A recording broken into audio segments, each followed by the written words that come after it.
يقول الناظم العمري تذكر زمان كان فيه الطيب يذكر، وذاك المجتمع ما فيه منكر، وكل كان مشغول بحاله.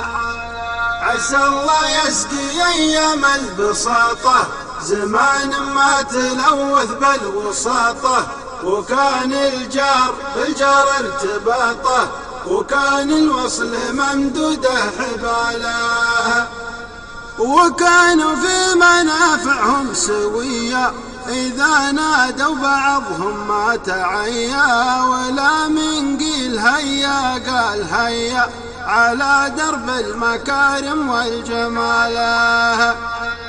وكان الشخص يسمع قول عمه إذا ناداه حالا راح يمه، يلبي لو طلب روحه ودمه، وهذا سلم رواد الشكاله.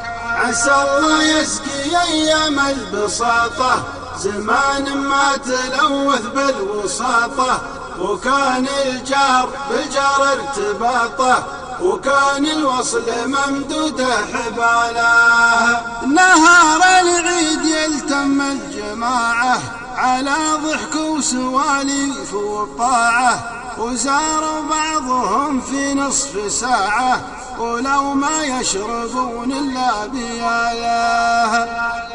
وكان الغيث ينزل كل ليلة نرى المطلع لنا سلسلة، وصارت الأرض بالخضرة جميلة، وشكل العشب من شافه سعاله. عسى الله يسقي أيام البساطة زمان ما تلوث بالوساطة، وكان الجار بالجار